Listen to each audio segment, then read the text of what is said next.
Hello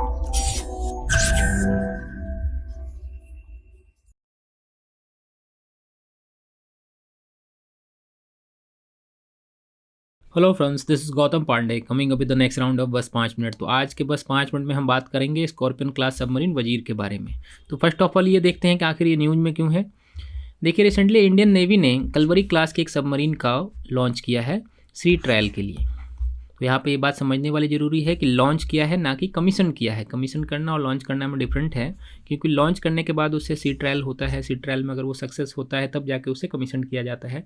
और जिस Kalvari class INS को लॉन्च किया गया है उसका नाम है यार्ड 11879। यही यार्ड 11879 जब कमीशन हो जाएगा तब इसका नाम INS वजीर हो जाएगा।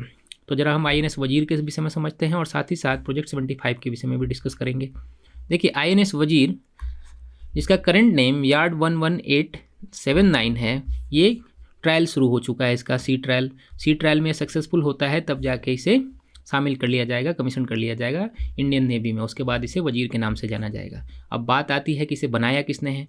देखिए, इसे बनाया है मझगांव डॉक लिमिटेड ने, जो कि मुंबई में सिचुएटेड है, और with the help of the France की गवर्नमेंट के टेक्नोलॉजी वगैरह प्रोवाइड कराए उन्होंने, उन्हीं की हेल्प से ये बना हुआ है।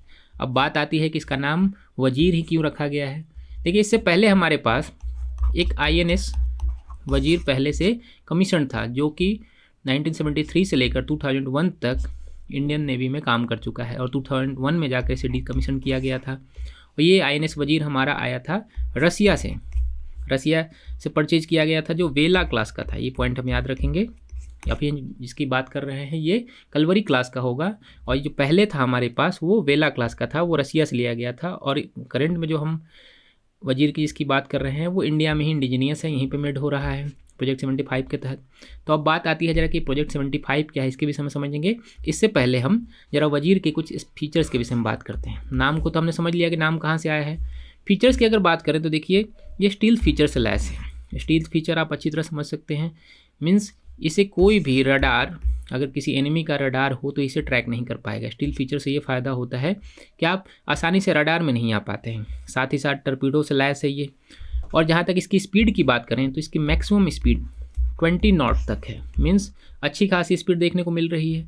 और साथ ही साथ ये 21 डेज तक अंडर वाटर में रह सकता है।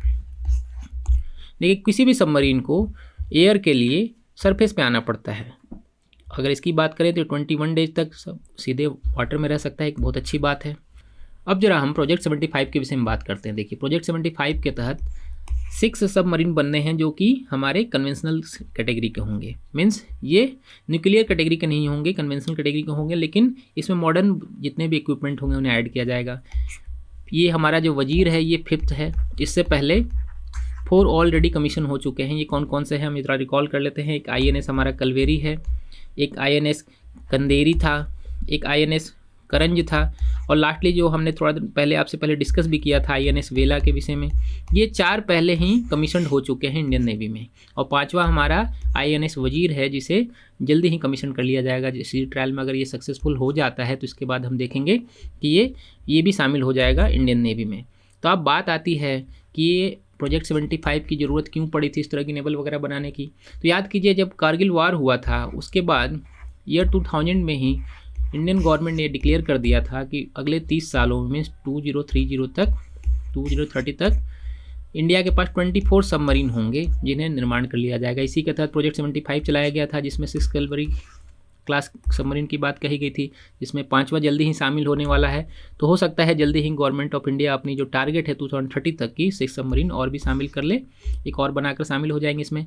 और इस पूरे प्रोजेक्ट पर खर्च आ रहा है 23,000 करोड़ रुपये। और 23,000 करोड़ रुपीज़ में जो टेक्निकल असिस्टेंस वगैरह है इसे फ्रांस की गवर्नमेंट से मिल रहा है। तो होप आपको ये वीडियो समझ में आया होगा। Thanks for watching.